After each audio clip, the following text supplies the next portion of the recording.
Welcome back to Sissy Maya. Make sure to subscribe to our channel to never miss an update. Additionally, consider subscribing to my Patreon to get access to these features, and much more. I was fortunate, but Cory wasn't.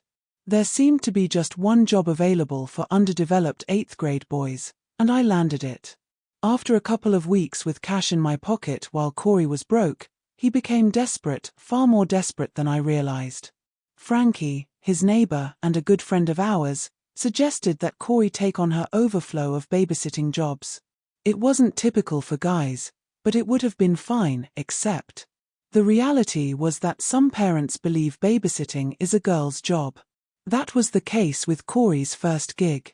Frankie cleverly convinced Cory to bypass this issue by pretending to be a girl. It wasn't too difficult for either of us. Neither of us had a particularly masculine appearance, and our voices were still on the higher side.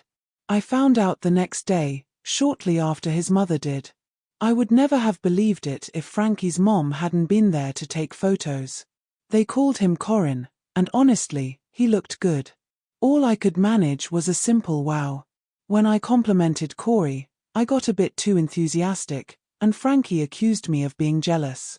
Reflecting on it now, I'd rather not go there. Anyway, Cory's mom decided that if he wanted to babysit and had started off masquerading as a girl, he had to keep it up. She took him shopping for girls' clothes and invited Frankie and me to tag along.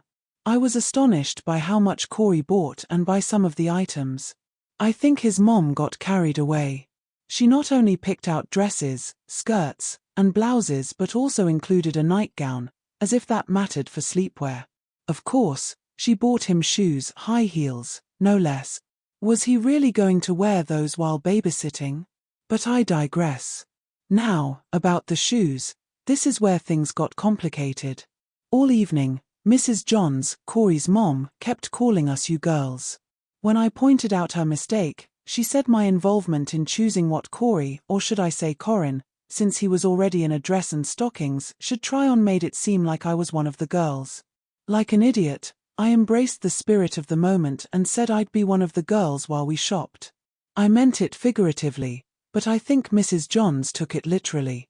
While we were at the self-service shoe store, she picked up some footy nylons for Frankie to try on shoes. Then, she got me some too and started calling me Casey. Somehow, things blurred, and I found myself trying on girls' shoes. I ended up buying 2 pairs, some tan stacked heel loafers and a pair of white flats. It got worse when Mrs. Johns suggested I wear them home. I actually did. I put on knee-high nylons and wore the loafers home. Sure, they were loafers, but could they really pass as boys' shoes? Not in tan, not with stacked heels, and definitely not with knee-highs. I don't know what I was thinking. Truthfully, I probably wasn't thinking. I was simply enjoying wearing girls' shoes. I intended to change back to my sneakers on the way home, but I let them convince me to keep the loafers on. Now, here's what Corin wouldn't write. I stepped out of the car and walked up to the porch, feeling uncertain. I was wearing girls' shoes and carrying a bag with another pair, even more feminine than the ones on my feet. I was about to enter my house and likely run into my mom and dad. I hesitated, glancing back at Corin as he drove away. For a moment, I envied him. Not only was he in girls' shoes, but he was fully dressed as a girl, and his mom was completely aware of it. It was a strange thought. Until last Sunday, I had never really considered the idea of any boy, including Cory or myself, wearing girls' clothes. But everything had shifted. My best friend was living life as a girl, and I felt jealous. Taking a deep breath, I opened the door, hoping to slip in unnoticed and head straight to my room. No such luck. My mom emerged from the family room just as I walked in. Oh, Carlo. She always uses my full name, never shortening it to Cal like my friends do. I heard you on the porch, and when you didn't come in, I thought we might have a visitor. Did you enjoy shopping? She glanced at the bag, clearly marked as from a shoe store. Did you buy some shoes? Her smile widened. Oh no. I see you did. She stepped back for a better look. At first, I hoped she might think they were just boys' shoes, despite being tan. I doubted she kept up with current teen fashion trends.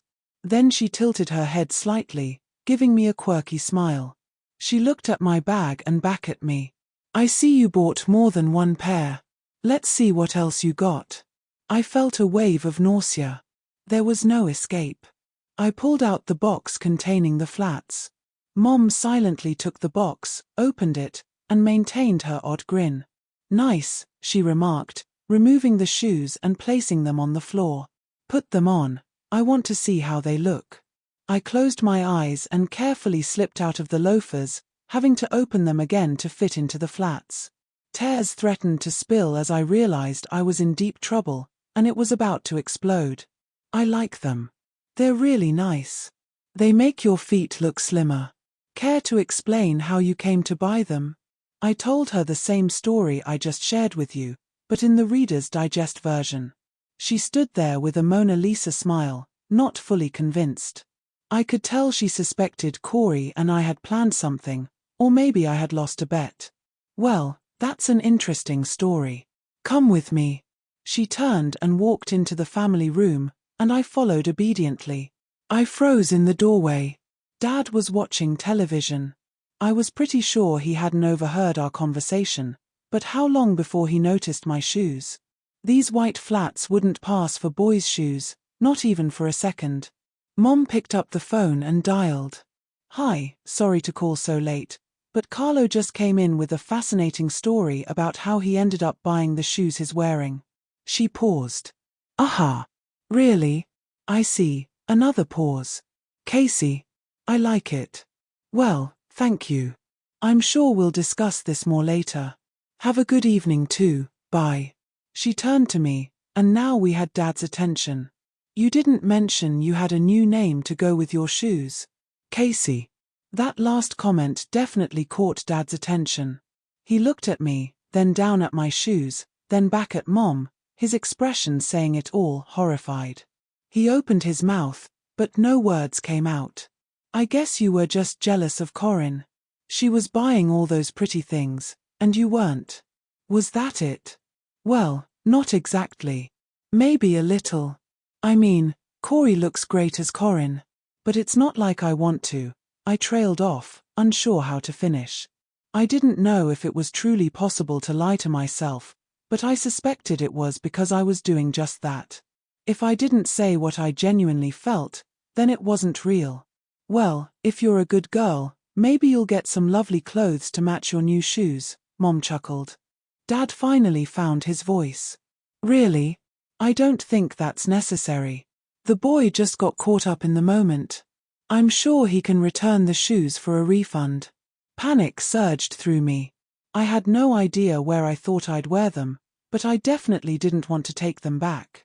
Don't be ridiculous. He's worn them. They won't take them back with scuffed soles. Well, Casey, don't you have an early shift tomorrow? I nodded. Then you'd better get to bed. That relieved me a bit, but Mom knew I had only worn the flats from the entry to the family room, which was carpeted. The soles couldn't have gotten scuffed. It was still early, but I wanted to leave the area before more talk of returning my shoes arose. Since it was early, I didn't go to sleep right away. A few times, I thought I heard Mom's voice raised in argument. I was scheduled to work the next 2 days. Wednesday had me on the early shift, from 9 to 4 o'clock, and Thursday from noon to closing, so I realized I wouldn't have a chance to hang out with Cory or Corinne, whichever name applied. I thought I would see him and or Frankie on Friday, but around 2 p.m. on Thursday, Frankie and Corinne stopped by for ice cream. Hey, what brings you two here? I couldn't help but think how amazing Corinne looked. Even knowing it was really Cory, my best friend, under all that, I had to work hard not to drool. He was wearing a spaghetti-strapped sundress, white sheer tights, and white flats, complete with a matching purse. His hair had highlights, and I was pretty sure that dress hadn't been part of our shopping trip. Well, we came looking for you, Frankie said. We won't have much time this week. Frankie and I both have babysitting jobs tonight and tomorrow, and I've got a job Friday from 11 to 3. At $5 an hour, plus tips, he'd make more in 2 days than I would all week before taxes. I took my break and joined them at a sidewalk table while they enjoyed their ice cream. What a bummer. I was really looking forward to hanging out with you, at least Friday afternoon. Well, maybe you could invite Cal to hang out while you babysit, Corin. I don't think so. I'm sitting for the Gordons, and you know how they feel about boys. That didn't stop you from becoming their babysitter, did it? I'm sure we could work something out for Cal. Corin smiled at me. She's right, you know. Ah, right? About what? I didn't want to think about what I suspected they were implying. About how to handle the fact that you're a boy, silly, Frankie said, leaning in so no one else could hear. Problem? Who would have thought being a boy was a problem? Ah, you mean? I could dress, where, you know, like. I gestured toward Corin. Frankie grinned. I don't know, I was reluctant to admit, even to myself, that the idea was appealing. You should give it a try, Cal. It's not as bad as you might think, Corin offered. The truth was, I wasn't worried about it being bad. Actually, I enjoy it. I might keep doing it sometimes after summer is over. I might even babysit during the school year, she continued. Well, I'm still unsure. I mean, what would I wear? You've already got the shoes, Frankie reminded me. And I'll help you like I did with Corin. Okay, maybe I'll give it a shot, but if I don't look as good as Corin, I'm taking it all off, and you both have to promise never to tell anyone. Not a soul. Deal. You can come over to my house for breakfast tomorrow, and you can try it out there. My mom will be out, so you won't have to worry about her seeing you. I had to deal with Mrs. Wilson the first time I dressed like a girl. That night, I felt a mix of nerves and excitement. Tomorrow, I was going to put on girls' clothes and maybe accompany them on a babysitting job dressed like that. As I quietly walked down the hall toward my room, I glanced into the den. Mom was at her computer, and Corin's picture was on the screen. It wasn't one I had seen before. I must have gasped, because Mom turned to me. Hello, Carlo. You didn't mention there were pictures of your friend. He really makes a cute girl. Have you seen them? Not that one, I stammered. Come take a look, Mrs. Johns emailed them to me. She flipped through a couple of dozen photos. I had only seen 7 of them. Many were taken outside at a park, with a few candid shots of Corin in a group. I recognized some girls from our class, and there were some guys from our class in the background too. Corin was smiling, seemingly in conversation with the girls, completely oblivious to the guys checking him out.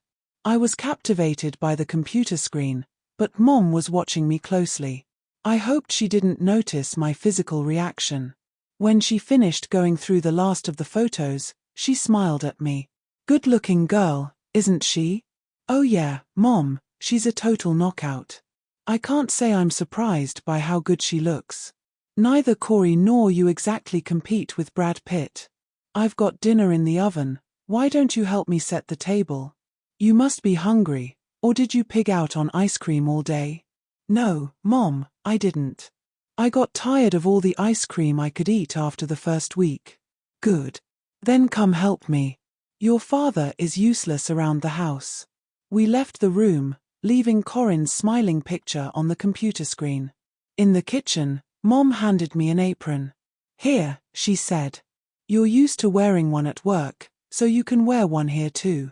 It was a pastel yellow bib apron with delicate white flounces. The skirt was knee-length and full, almost wrapping all the way around me. I almost complained, but a part of me wanted to wear that feminine garment. As I set the place settings on the table, Mom took the roast out and carved it. She pulled the veggies from the microwave while whipping the potatoes. It was my job to bring everything to the table. Just as Mom finished placing the potatoes down, Dad walked in. He stopped, looking at me with a skeptical eye. Mom shot him a stern glance. He looked at her, shook his head, and took a seat at the table. I started to remove my apron, but Mom stopped me. You might as well keep it on, dear. You can help me clean up afterward. Dad looked at her and quickly turned his gaze away. It wasn't unusual for him to yield to Mom's wishes, but I sensed some undercurrents that I couldn't quite understand. The next morning, I woke up early, slipped on my white flats, and headed over for breakfast. Frankie was already there when I arrived. Mrs. Johns greeted me as I entered through the kitchen door as usual. "Hi, Casey," she said with a wink. "You're here early, but not as early as Frankie." Oh God, did she know? Casey? Well, I thought with Frankie and Corin over, it might just be a girls' thing, she teased. Oh, right, a girls' thing, I laughed nervously. Frankie and Corin are in her room. I think Corin is still getting dressed. Go on back. I knocked on Cory's door and heard, "Come on in." I cautiously opened the door to find Corin in her lingerie, doing her makeup at a mirror propped up on his computer table. Frankie was rummaging through dresses in the closet. "Hi, Casey," Frankie smiled. "I'm just checking out some things you might want to try on." The scene was surreal, a boy in girls' underwear applying makeup while a girl searched for a dress for another boy. What's more, Corin's mother was fully aware of what was happening, and I was that second boy. Worse still, I felt a rush of excitement seeing my best friend in girls' underwear. My mind raced at the thought. Corin paused to assess his appearance in the mirror and nodded slightly. "What do you think, Frankie?" "I think I've got it pretty good this time. It looks great. I told you that you'd learn quickly. Come on, girls, the pancakes are ready," Mrs. Johns called from the kitchen. Corin stood and pulled a casual dress over her head, leading the way. We all sat at the table. I noticed how Corin gracefully settled into the chair, using one hand to ensure her dress stayed smooth beneath her. Cory would have just plopped down, like I did. "Can I trust you girls to clean up? I have an appointment to get my hair done and a few errands to run first." "Sure, Mom. You know I'll take care of it." "Thanks, Corin. Enjoy your breakfast, girls. Bye, Frankie, Casey. Have fun." With that, she was gone. As Frankie and Corin chatted while we ate, I found myself wondering what she meant by have fun. After we finished, we both helped Corin rinse the dishes and load the dishwasher. In Cory's room, things got serious. I was handed a pair of panties and a girdle and told to go into the bathroom and put them on. As I struggled with the girdle, I wondered what those clips inside the legs were for. My face flushed when I returned to Corin's room. The panties felt fine, but I was unsure about the girdle. Everything felt tight, which was probably for the best, as it prevented me from feeling even more embarrassed. After spraying my hair with a floral-scented product, Frankie started rolling my hair up in hot rollers. I hadn't noticed them before. Corin sprayed some foam on my legs. "What's that for?" I asked, amazed. "That's depilatory cream. It'll remove the hair from your legs," she replied. "I don't really have much hair on my legs."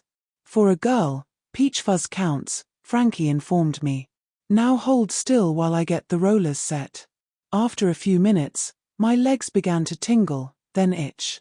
When the sensation turned into a burning feeling, I had to speak up.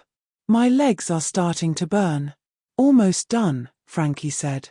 "You can hop in the shower to rinse your legs, just stick them in and avoid getting your girdle wet." I followed her instructions, with Corin trailing behind to ensure I did it right. "Here," she said when I finished, "rub this cream into your legs, it'll make them feel really soft." I took the cream and applied it generously. It felt good. Back in Corin's room, Frankie wrapped a bra around me and adjusted it until the padding created little bumps that resembled budding breasts. Next, she focused on my face. She started with my eyebrows, and I winced with each hair she pulled. Now I understood why Corin's eyebrows looked so different from Cory's. Given how she was going at it, I was surprised I had any left by the time she finished. Then, she applied mascara, blush, and lipstick. Once the rollers were removed, Frankie began brushing and combing my hair. Finally, she pulled a wig out of a bag. This is the fall that Corin wore in those pictures. That's how her hair looks so long. What about now? I asked Corin. Your hair looks just as long. Mom lent me hers until my hair grows out. Next, I learned how to put on nylons, which explained the clips inside the girdle. The nylons felt fantastic against my smooth legs. I stood and slipped into my white flats. When I lifted my arms as instructed, a slip was dropped over my body, taking my breath away. Then came a knee-length dress with a full skirt in powder blue. You look amazing, Casey. Come on, you need to see yourself in a full-length mirror. I was led to the bathroom, where we closed the door to reveal the mirror on the back. I was in shock. I looked as good as Corin, maybe even better. Frankie was beaming, proud of her ability to transform boys into girls. Now I see why you look at me the way you do, Corin grinned. It's a little spooky seeing a boy who looks that good, isn't it? You know it, I agreed. Well, you've got about an hour to get used to all this before you need to head to the job, Frankie pointed out. Oh yeah, the goal of all this was to accompany Corin to her job. That thought scared me. I'd have to go outside dressed like this. It's about a 15-minute walk there. What do you say, Casey? Are you up for it? Frankie asked. I had to smile at the thought. I was definitely up for it, though with the girdle on, it wasn't obvious. I glanced in the mirror again and decided that if Corin could do it, so could I. Yeah, I'm up for it. I smiled at the pun. Corin called Mrs. Gordon to clear it with her. While he did that, Frankie grabbed her mom's digital camera and started taking pictures. At first, I was hesitant, but then I got into it and began posing. I even went out to the backyard for some outdoor shots. Corin and I posed together. We had just enough time to upload the photos to Cory's computer and look at them all before it was time to leave. I couldn't believe how easy babysitting was. Really, we did nothing but hang out. Sure, we made lunch and washed the dishes, but Cory and I had done that countless times at his place. The big surprise came when the Gordons returned. Mrs. Gordon noticed the dishes were done, and the tip increased to $10. 4 hours of work at $5 an hour plus $10 for taking 10 minutes to wash and dry 4 plates and glasses. That was my weekly take-home pay. Corin handed me $5. Here, she said, you helped with the dishes. How cool. We strolled home at a leisurely pace, and I kept mentioning how easy babysitting was. At the ice cream shop, if I wasn't serving a customer, I was wiping down counters, mopping floors, or restocking from the walking in the back. But babysitting? We just sat around. I guess that's why they call it babysitting. As we walked into the Johns' house, we were giggling and laughing when I almost bumped into Corin as she stopped short. Mrs. Johns was coming out of the kitchen. How did it go, Corin? Oh, hi, Casey. My, don't you look nice? Isn't that one of your dresses, Corin? Corin nodded. It really suits you, Casey. I think it's your color. Did you go with Corin to her job? It was my turn to nod. Well, come on into the family room and tell me all about it. We followed her into the family room, and Corin began explaining. Mom, we were all so busy that Cal and I didn't have much time together. I wanted him to come along, but I was babysitting for the Gordons, and that's how this all started, you know. Come on, girls, sit down and relax. We took a seat, and she smiled. Casey, I can't say I'm surprised at how great you look. You and Cory have always been like peas in a pod. Corin is pretty, and you're equally gorgeous. You're home early. Oh, yeah, my errands took longer than expected, so I called the salon to see if I could reschedule for later.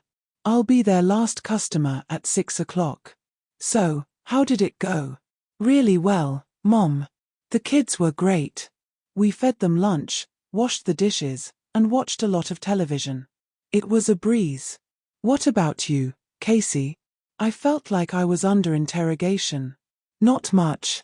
I helped make lunch and do the dishes. Aside from that, I just hung out and talked with Corin. She gave me part of her tip for helping with the dishes. So, what do you think of babysitting? It definitely beats scooping ice cream. It's really easy. What are your plans for the rest of the day? Are you going to go with Corin to babysit the Greens? Well, I don't think so. I figured I'd change clothes and then head home. Corin, couldn't Casey go along with you to the Greens? Probably. I can call and find out. Won't we be late getting home? Oh, don't worry about that. I'm sure your mother would let you spend the night if you asked. I'll even make you dinner. We're having lasagna, and I know how much you like my lasagna. Say yes, Casey. It'll be fun. Well, okay, if everyone agrees. Corin checked, and it was fine for me to join them. I was too nervous to even talk to my mother while wearing a dress, so I asked Mrs. Johns to call. She dialed. Hi, it's Carolyn Johns. I'm good, thank you. You know, with Corin babysitting so much and Casey working at the ice cream shop, they haven't had much time together. I wished she wouldn't call me Casey to my mother. It's fine for Corin to bring a friend when she babysits. I was wondering if you'd mind if Casey joined her this evening. Oh, Casey's right here. Yes, they were together at the Gordons this afternoon. Well, it will be late, but I thought Casey could spend the night. Oh, no trouble at all. The girls will have a great time. Okay, I'm sure we'll talk later. All set.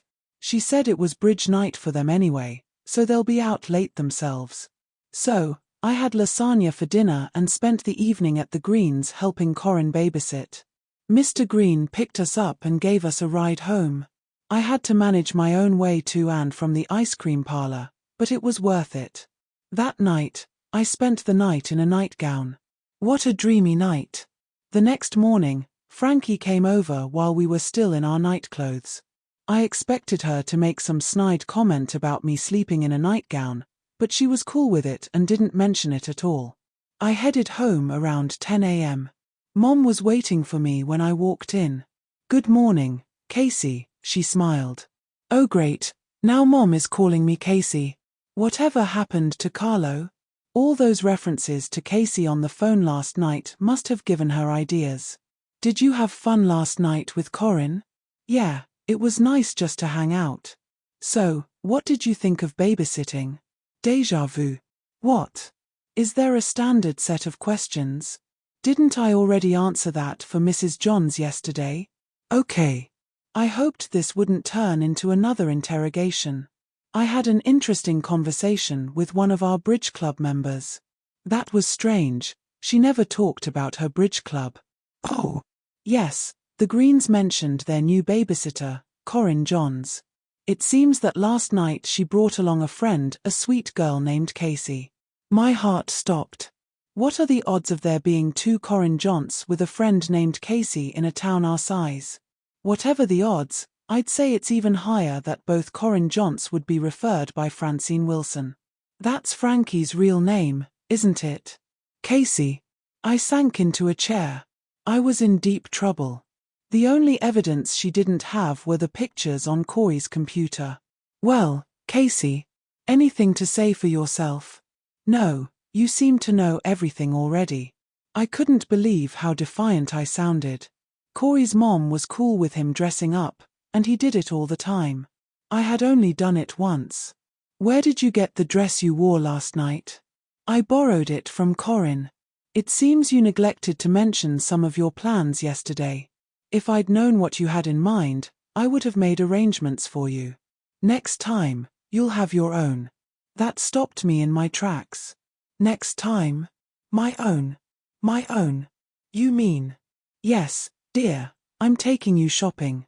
Just then, Dad walked into the room. I'm against this. I still say we should forbid him from seeing this Corin again, and that Frankie as well. Mom shot him a cold stare. Casey, you'll find some pantyhose on your bed, along with a bra that should fit. Put them on with your tennis shorts and white turtleneck.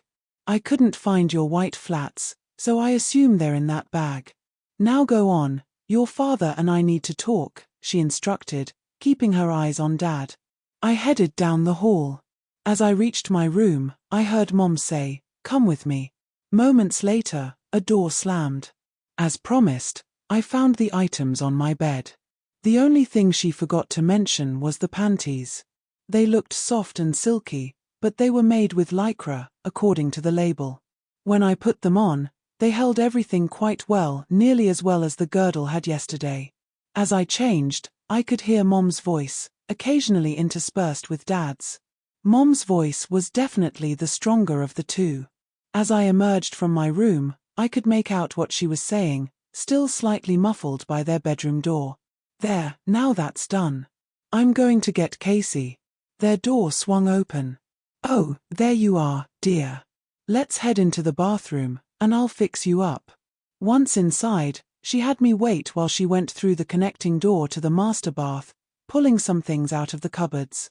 Pausing to glance into their bedroom, she said, "That looks good. Now go wait in the family room for us." She returned to the family bath and began spraying my hair, using a curling iron. In about 15 minutes, she finished my hair, applied some makeup, and polished my nails. While we waited for my nails to dry, Mom stepped into her room to make a phone call.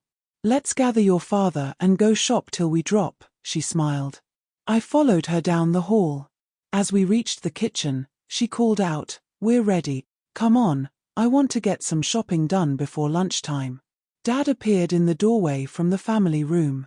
I had to bite my tongue. He was wearing a pair of Mom's black capri pants, a white blouse, and under that, it was obvious he was stuffed into one of Mom's CCUP bras. His feet were clad in tan hose and slipped into open-toed, low-heeled slingbacks, showcasing his painted toenails. His usual sandy hair had been replaced with an ash-blonde shoulder-length wig. Needless to say, his face had lost all its masculine angles, softened by subtle makeup that screamed woman. Honestly, if I didn't know better, I wouldn't have guessed it was Dad. "Really, is this necessary?" His voice quivered. "Can't I just stay home?" "No. You could have, but now you need to experience this firsthand." "Come on," she said, opening the garage door. "Let's go. I'll drive." Dad's heels weren't high, but he still tottered slightly. From the look of it, I think they were a size too small. Mom drove straight to the mall. Of course, I bounded out, ready to catch up with Corin. Dad, on the other hand, was clearly not happy. Mom took pity on him, and our first stop was a self-service shoe store, where Mom bought Dad a pair of shoes in the correct size. That improved his mood significantly. We also picked out 2 more pairs of shoes for me, and Mom decided Dad shouldn't have just 1 pair, so she chose a total of 4 pairs for him.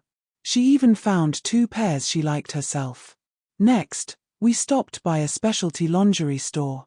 Inside, Mom carefully selected panties and matching slips for me, while Dad looked like a startled rabbit following us around.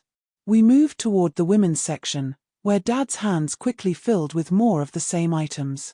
Mom took me into the fitting room, trying on several bras before settling on a couple of styles. We ended up picking out 4.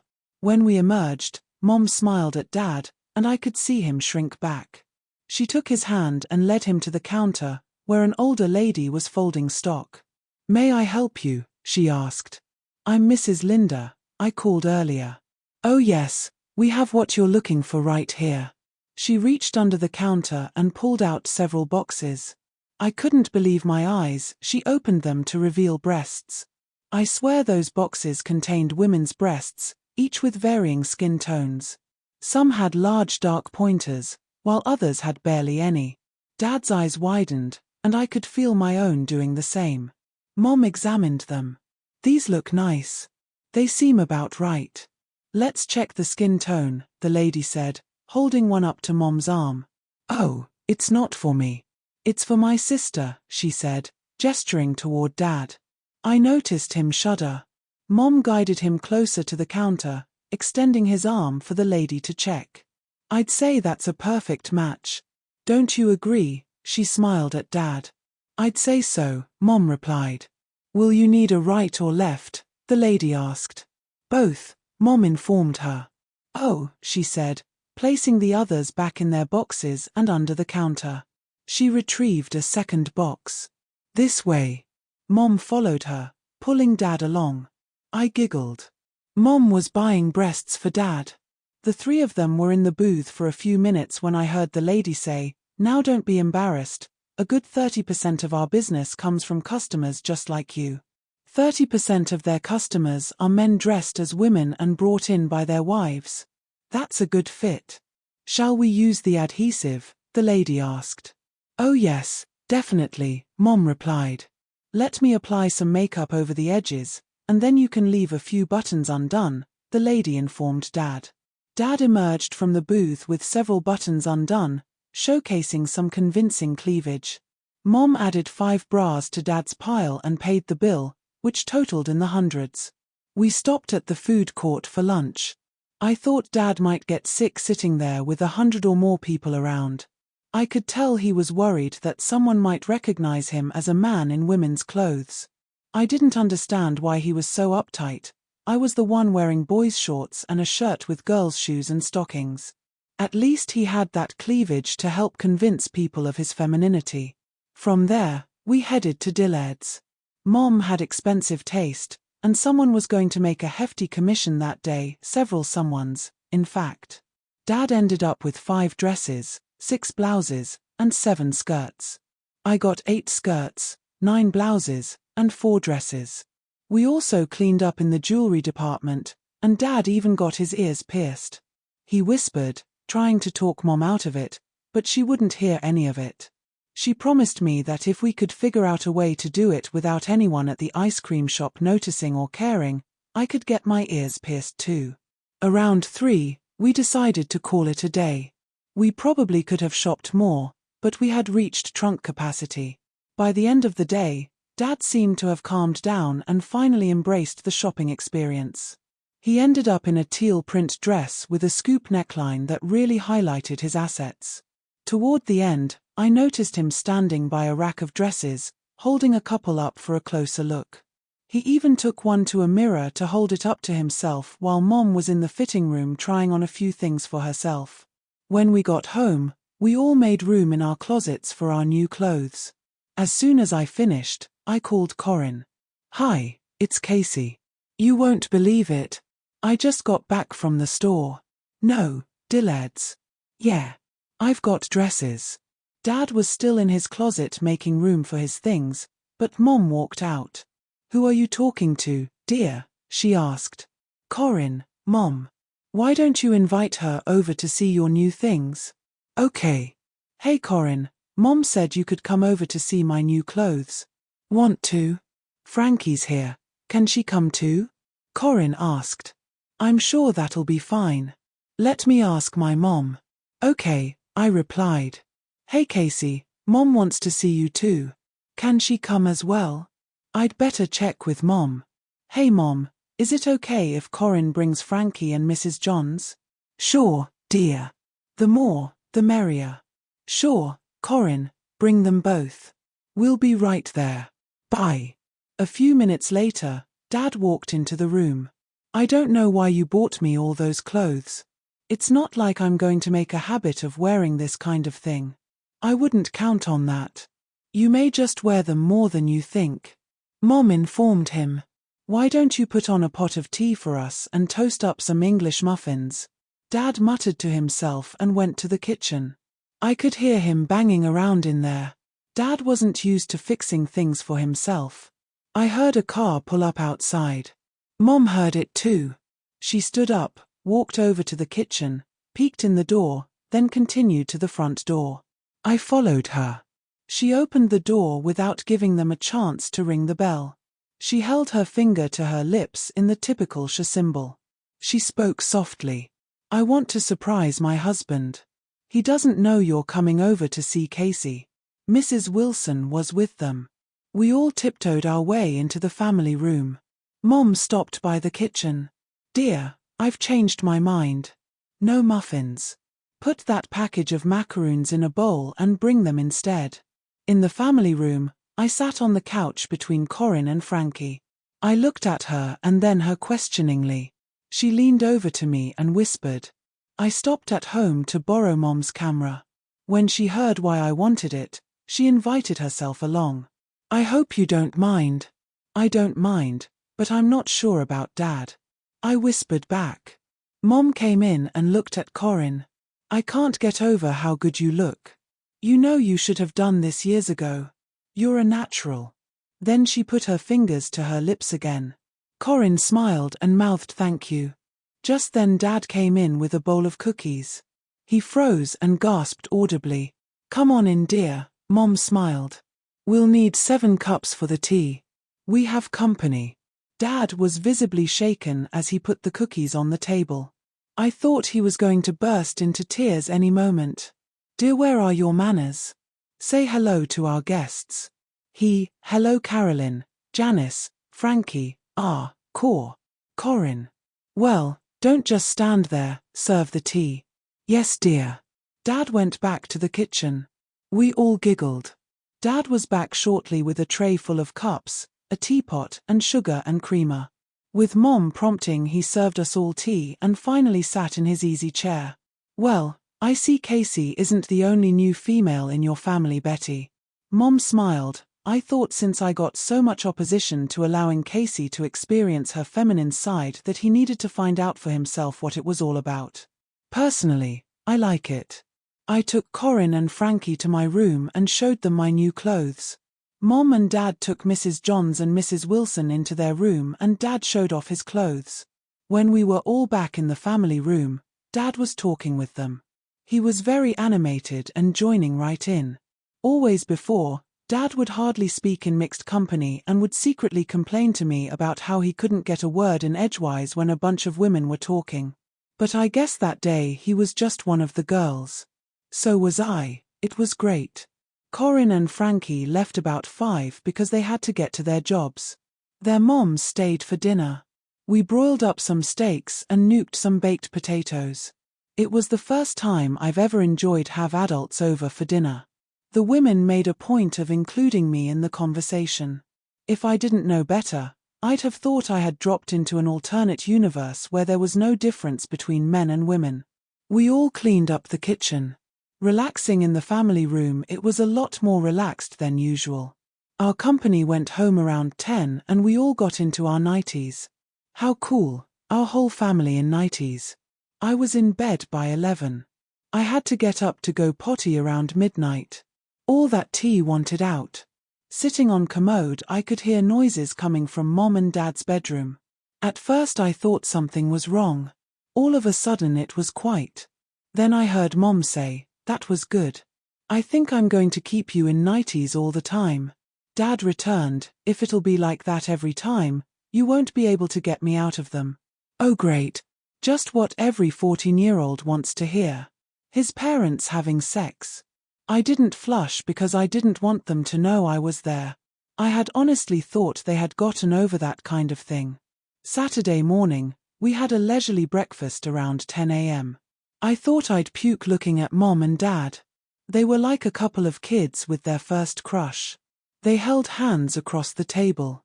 At every little excuse they kissed each other.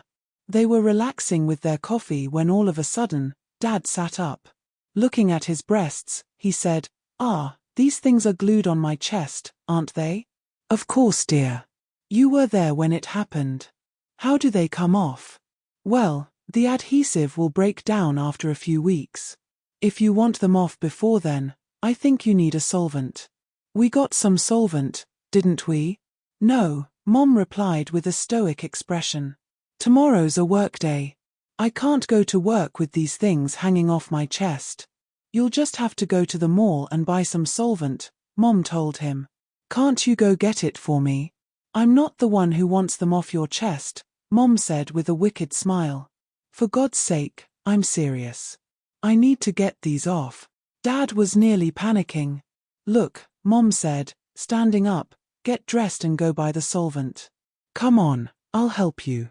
I went to my room, put on one of my dresses, and tried to fluff out my hair. Mom, I called, knocking on their door. Come in, dear. Dad was sitting at Mom's vanity in a slip and hose, applying makeup. Sweetheart, not so much.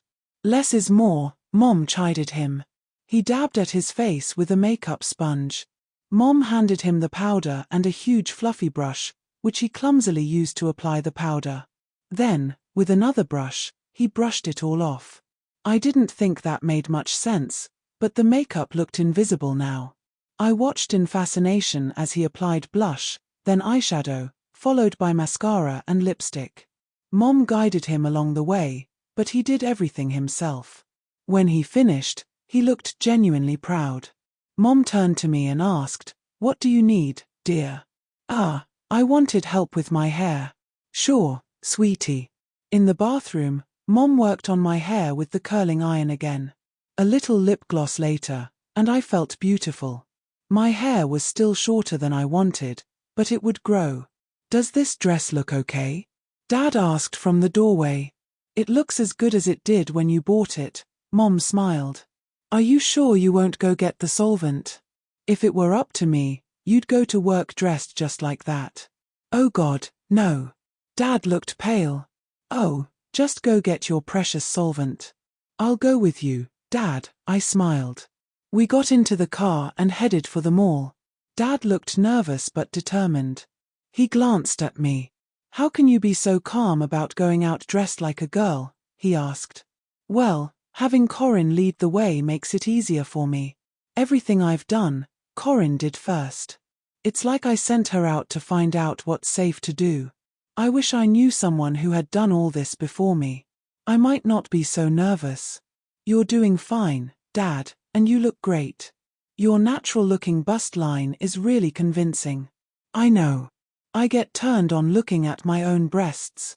Is that sick or what?" Dad and I had never talked like this before. "Well, can I tell you something, just between us guys in dresses?" Dad laughed. "Sure, if we can't talk to each other about this, who can we talk to? I get turned on just putting on the clothes." "You too?" "I wonder if all guys feel that way when they wear women's clothes. What really surprises me is that even though I know it's Cory under all the clothes and makeup, I still think Corin is a fox and would love to date her. It's kind of spooky." "Don't worry about it. I think your intellect can counter her animal magnetism. It's only natural to see something like that and forget everything except how it looks." We pulled into the parking lot and parked. This time, Dad didn't hesitate. He got out of the car and strode confidently into the mall. To my surprise, he didn't stop at the lingerie shop. Instead, he headed straight for Dillard's. He went right to the rack where I had seen him looking at dresses yesterday. He picked out 3 and looked up at me, noticing my surprised expression. "If your mother wants to see me in dresses, I might as well wear some that I like." With that, he marched straight to the fitting rooms. He came out so I could see how the dresses looked on him. In the end, he bought all 3. Afterward, we stopped by the lingerie section, and Dad picked up a couple more nightgowns. "Would you like to get some more nighties while we're here?"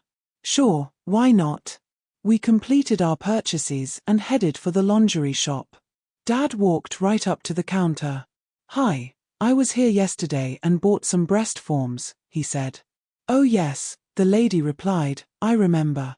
Well, it seems we forgot to pick up the solvent to remove them." "Oh, I wasn't sure you'd want to, but we have it right here," she said, reaching for a bottle from the rack behind her. "The instructions are right on the label. Will you need adhesive as well?" I think so. And some of that makeup too." On the way home, I had to ask, "Dad, are you planning on dressing up regularly? I mean, do you enjoy it?"